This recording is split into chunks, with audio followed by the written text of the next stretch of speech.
Hello students, today's our topic is the method to convert an unpolarized light into a polarized light. इससे पहले हम जो है reflection की थ्रू जो है पढ़ चुके हैं, जिसमें हमने ब्रेवस्टर लॉ के बारे में, ब्रेवस्टर कंडीशन के बारे में भी पढ़ा है। तो वहाँ पे भी हमने ये देखा था, जब लाइट जो है रिफ्रैक्ट करती है तो वो सेमी पोलराइज निकलती है। तो अब रिफ्रैक्टेड लाइट को बिल्कुल पोलराइज्ड करने के लिए अब हम यहाँ पे क्या क्या जो है मेथड्स अपनाने पड़ेंगे। तो अब क्या कीजिएगा कि एक अनपोलराइज्ड लाइट लीजिएगा, यानी कि आप नेचुरल लाइट ले लीजिए। नेचुरल लाइट को अगर आप सिंगल प्लेट से रिफ्रैक्ट करवाते हैं तो हमें क्या मिलती है, पार्शली पोलराइज लाइट मिल जाती है। लेकिन अब हम यहाँ पे क्या करेंगे, हम यहाँ पे नंबर ऑफ ग्लास प्लेट्स लगा देंगे पैरेलल टू ईच अदर। इस तरह से लगा देंगे कि जो आपका इंसिडेंट है रे जो है या अनपोलराइज लाइट जो है, जब इन ग्लास प्लेट्स के ऊपर गिरे तो ब्रेवस्टर एंगल के ऊपर गिरे। तो ब्रेवस्टर एंगल के ऊपर अगर गिरेगी तो जो रिफ्लेक्ट हो जाएगी वो तो आपको मिल जाएगी, दैट इज़ टोटली पोलराइज्ड। और जो रिफ्रैक्टेड लाइट मिलेगी आपको, वो याद कीजिएगा, जो रिफ्लेक्टेड कंपोनेंट था वो आपका एस कंपोनेंट था, जिसको आपने डॉट से इंडिकेट किया था। और डॉट का मतलब है कि जो ऑसिलेट कर रही है इलेक्ट्रिक फील्ड वो इस पेज से बाहर की तरफ और अंदर की तरफ, यानी कि आउटवर्ड्स और इनवर्ड्स मूव कर रही है। और जो रिफ्रैक्टेड कंपोनेंट आपको मिला था वो पी कंपोनेंट मिला था। पी कंपोनेंट का मतलब है जो आपकी इलेक्ट्रिक फील्ड है वो इसी पेज के ऊपर ही ऑसिलेट कर रही है। लेकिन वो हमेशा ध्यान रखिएगा, जब पेज के ऊपर करे चाहे पेज के अंदर या बाहर करे, जो आपकी इलेक्ट्रिक फील्ड है वो हमेशा 90 डिग्री का एंगल बनाएगी, that is direction of propagation के साथ। तो हमने यहाँ पे क्या किया है, हमने 15 ग्लास प्लेट्स ले ली हैं और इन ग्लास प्लेट्स को हमने सुटेबल साइज़ का लिया है। और ये देखिए, हवा में तो आप ग्लास प्लेट्स को रोक नहीं पाएंगे, तो इसको हमने ट्यूब के अंदर फिट कर दिया है। और एक पर्टिकुलर एंगल के ऊपर ही आप इनके ऊपर इंसिडेंट रे डलवाएंगे, तभी रिफ्रैक्शन आपको मिलेगा, दैट इज़ टोटली पोलराइज्ड। तो यहाँ पे जो हमने ग्लास प्लेट का मटेरियल लिया है, हम जानते हैं कि ब्रेवस्टर एंगल के अकॉर्डिंग जो आपका एंगल ऑफ इंसिडेंस है वो डिपेंड करता है मटेरियल के ऊपर, जिस मटेरियल पर आप रिफ्लेक्ट या रिफ्रैक्ट करवा रहे हैं। तो हमने इस तरह से चूज़ किया है कि एंगल ऑफ इंसिडेंस जो है वो आपका 33 डिग्री बन रहा है। तो यहाँ पे हमने ट्यूब के अंदर 15 ग्लास प्लेट ली हैं। 15 ग्लास प्लेट आपस में पैरेलल है और वो इंक्लाइंड है आपके परपेंडिकुलर के 33 डिग्री। तो जब लाइट एंटर करेगी तो लाइट तो आपने डाली है अनपोलराइज्ड, लेकिन जब आप ब्रेवस्टर एंगल से लाइट डालेंगे, ट्रांसमिटेड लाइट जब 15 जो ग्लास प्लेट्स हैं उनको पास करके जो आपको आउटपुट में लाइट मिलने वाली है, वो लाइट आपको टोटली पोलराइज्ड मिलने वाली है। तो इसको देखिएगा, फिगर में हम किस तरह से इंडिकेट कर सकते हैं। फिगर में आप कुछ इस तरह से इसको इंडिकेट कर सकते हैं कि ये कंसिडर कर लीजिएगा, ये आपकी ग्लास ट्यूब हो गई है। तो इस ग्लास ट्यूब में आपने फिट कर दी हैं आपकी 15 जो है ग्लास प्लेट्स। और मटेरियल हमने कुछ इस तरह से चूज़ किया है कि जो टेंजेंट आई है वो किसके बराबर हो जाए, म्यू के बराबर हो जाए, क्योंकि ये ब्रेवस्टर लॉ की कंडीशन है। अनपोलराइज लाइट हमने डाली है और आउटपुट में जो हमें लाइट मिल रही है वो हमें इसी पेज के ऊपर ऑसिलेट करती हुई मिल रही है, और ये लगभग लीनियरली पोलराइज लाइट है। तो रिफ्रैक्शन की हेल्प से आप इस तरह से एक अनपोलराइज लाइट को किस में कन्वर्ट कर पाएंगे, पोलराइज लाइट के अंदर कन्वर्ट कर पाएंगे। नेक्स्ट जो थर्ड मेथड हम स्टडी करेंगे वो है आपका with the help of scattering.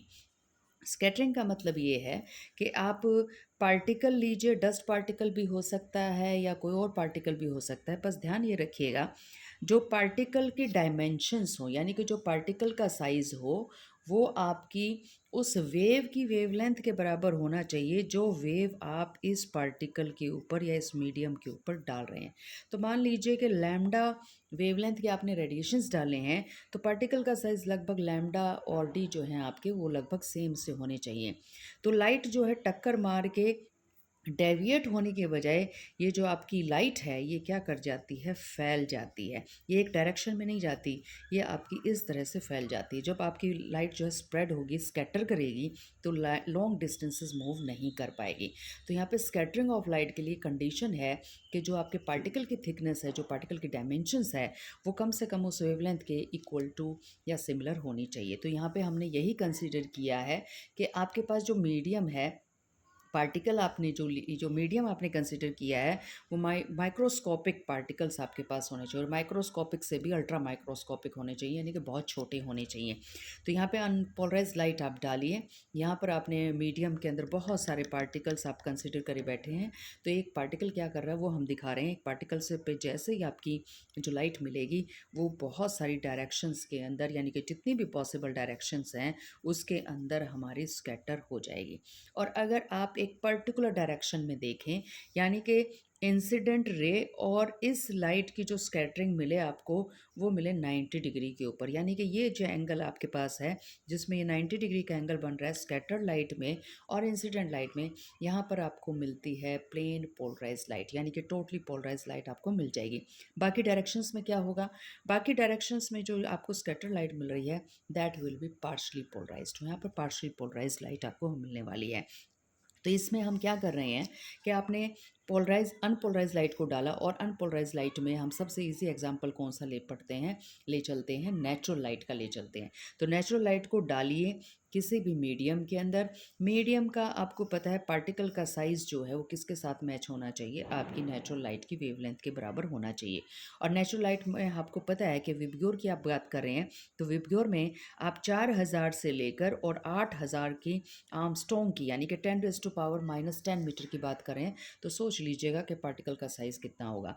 तो आपको 90 डिग्री के ऊपर जो लाइट स्कैटर्ड होती हुई आती हुई नज़र आएगी, या जो स्कैटर्ड होगी इंसिडेंट रे के साथ 90 डिग्री का एंगल करते हुए, वो आपको मिल जाएगी टोटली पोलराइज्ड। और बाकी डायरेक्शंस में जो लाइट आपको मिलने वाली है वो कौन सी मिलेगी, आपको पार्शली पोलराइज लाइट मिलेगी। होता क्या है कि आप जैसे ही एटम्स के ऊपर लाइट डालते हैं इसका मतलब है कि आप उनको एनर्जी दे रहे हैं। एनर्जी दे रहे हैं तो इलेक्ट्रॉन्स जो है एकदम से नहीं निकलते एटम में से, they give rotational motion, they give जो है वाइब्रेशनल मोशन, तो वो वाइब्रेट कर रहे हैं। तो वाइब्रेट जब करते हैं तो आप ये देखिएगा वाइब्रेट करेगा तो अपनी मीन पोजीशन को छोड़ के जाएगा, तो अनस्टेबल कंडीशंस पे आएगा। दोबारा जब मीन पोजीशन पे आएगा तो वो इलेक्ट्रॉन क्या करेगा, लाइट को एमिट कर देगा।